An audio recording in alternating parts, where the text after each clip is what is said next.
Hello বন্ধুরা, কেমন আছো সবাই? আশা করি সব খুব ভালো আছো আর আমিও ভালো আছি। তোমরা থাম্বনেল থেকে বুঝতে পেরে গেছো যে আজ আমরা কোথায় যাচ্ছি। হ্যাঁ গাইস, আজ হচ্ছে 25 ডিসেম্বর আর আজ যাচ্ছি আমরা কলকাতার জীবন্ত কালী মা শ্যামসুন্দরের মন্দির। তোমরা অনেকেরই মনে প্রশ্ন আছে যে হাওড়া থেকে সহজে কি করে আমরা মা শ্যামসুন্দরের মন্দির যাব। তো ভিডিওটা প্রথম থেকে লাস্ট পর্যন্ত দেখো, কেউ ভিডিওটা স্কিপ করবে না। আর আমার ভিডিও দেখে যে তোমরা যদি একটু হলেও যদি কেউ উপকৃত হও তাহলে আমার ভিডিওতে লাইক কমেন্ট এন্ড আমার চ্যানেলটিকে সাবস্ক্রাইব করে দাও। তো চলো, এখন যাচ্ছি মেদিনীপুর থেকে হাওড়া স্টেশন। আর হাওড়া থেকে যেতে হবে শিয়ালদা স্টেশন। আর হাওড়া থেকে অনেক রকমের গাড়ি আছে শিয়ালদা স্টেশন যাওয়ার জন্য, যেমন বাস আছে, ট্যাক্সি আছে আর মেট্রো আছে।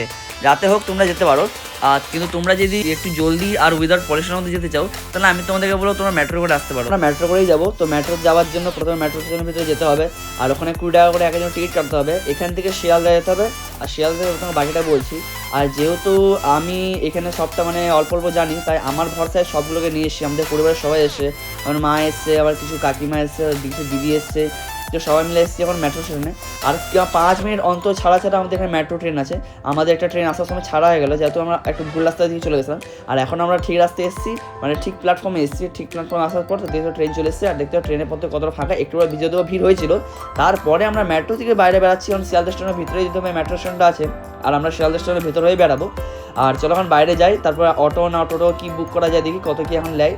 আর দেখতে সবাই চন্দ্র শ্রেণীতে খুব ভয়ের করে উঠেছে। আর দেখতে হচ্ছে কত সুন্দর পেন্টিং করা আছে, কত সুন্দর ডেকোরেশন করা আছে এখানে শিয়ালদা স্টেশনের ভেতরটাতে। যেহেতু একটা মেট্রো স্টেশন, তাও একটা শিয়ালদার ভেতরে আছে বলে তাই শিয়ালদা স্টেশন বললাম। এই থেকে শিয়ালদা স্টেশনের বাইরে আমরা এখান থেকে যাবো অটো ধরতে। কিন্তু আমরা অটোতে অনেক বার্গেনিং করলাম, কারণ তোমাদের এখানে বার্গেনিং না করলে হবে না। একটা অটোতে 5 জন করে বসাবে, তোমরা যদি বার্গেনিং না করতে পারো তাহলে তোমাদের অটোতে যাওয়া বেকার।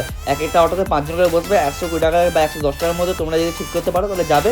নাহলে 110 টাকা খুঁজে লাস্ট নেবে, এর চেয়ে বেশি কম নেবে না। বাকি তোমরা যদি কেউ আমার আগে আসতে থাকো, তোমরা যদি জানতে পারো যে আরও হয়তো কম দিতে পারে। তো বলতে না বলতে আমরা শ্যামসুন্দর মায়ের মন্দির চলে এলাম। মাত্র 2 মিনিট হাঁটা পথে তোমাদেরকে বলেছিলাম। কিন্তু আজকে মন্দিরের এমন জিনিসের সাথে সাক্ষী হলাম যেটা তোমাদেরকে দেখাবো, শেয়ার করবো। আর মন্দিরে ঢোকার আগে আমরা সব কিছু কিনে নিয়েছিলাম। আর ঢোকার সময় একটা রাধাকৃষ্ণের মূর্তি ছিল, আর একটুখানি ভিতরে প্রবেশ করলাম। কিন্তু মন্দিরের যে যারা আছে, মন্দিরের সদস্য, তাদের ব্যবহার কীরকম তোমরা শুনে আমার ভিডিওটা দেখে মধ্যে।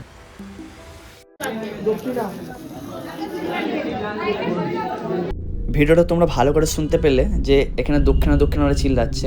আর এখানে এই দিদিটা যে বসে আছে, দিদিটার কথা শুনতে। শুভ বেহারা। হ্যাঁ, শুভ বেহারা। হ্যাঁ, গোত্র শালগোত্র। কি গোত্র? শালগোত্র। শাল দক্ষিণা। তো ভিডিওতে তোমরা শুনতেই পেলে দক্ষিণা করে এরা পাগল করে দিচ্ছে আর রীতিমতো অন্যান্য মন্দিরের সাথে নিজেদের মন্দিরের তুলনা করছে। আর দ্বিতীয়ত হচ্ছে লাইন, একটা কাকু ওখানে কিছু বলার জন্য দেখা যায় ঘাড় ধরে লাইন থেকে বের করে দাও। কিছু ব্লগারদের জন্য মন্দিরের সদস্যরা মাথায় অনেক পরিমাণে উঠে গেছে। তো যাই হোক, তোমাদেরকে বলি, তোমরা যদি মন্দির যাও, মায়ের জন্য ফুল মালা কোনো দরকার নেই, কারণ ওগুলো সবই ওরা বস্তা করে পুড়ে অন্যদেরকে পাঠিয়ে দিচ্ছে।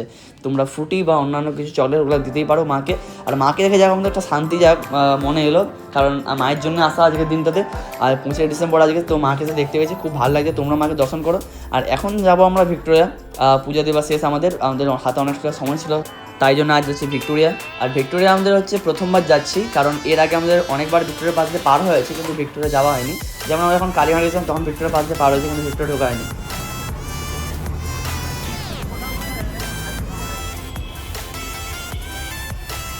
তারপরে ভিক্টোরিয়ার বাইরেও হচ্ছে এত পরিমাণে ভিড়, যেটা টিকিট কাউন্টারে টিকিট কাটাও যাবে না, এত ভিড় হয়েছে ভিক্টোরিয়ার বাইরে। আমরা যতটা পেরেছি ভিক্টোরিয়ার বাইরে থেকে কভার করতে পেরেছি। আর ভেতরে যেহেতু যেতে পারিনি, তাই বাইরে করা দাঁড়িয়ে ছবি তুলে নিয়েছি। তো এখান থেকে বাড়ি চলে যাবো, কারণ এখান থেকে যাবার আর কোনো আমাদের জায়গা নেই। টিকিট কাউন্টারে যেহেতু লাইন পড়েছে অনেকটাই পরিমাণে, সে কারণে আমরা টিকিট কাউন্টারে টিকিট কাটবো না, বাইরে থেকে কিছু ছবি তুলে আজকে বেরিয়ে যাবো। তো গাইস, এখন যাচ্ছি আমরা ভিক্টোরিয়ার সাইডে যে একটা রাস্তা পেলাম, তো সেই রাস্তা দিয়ে এলাম। তোমরা জাস্ট ভিড়টা দেখে বুঝতেই পারছো আজকে ভিক্টোরিয়ার বাইরে কতটা পরিমাণ ভিড় হতে পারে। তো গাইস, এখন কিছু খাওয়া দাওয়া করিনি, অনেক সকাল দিকে। এখন যাবো একটু খাওয়া দাওয়া করতে।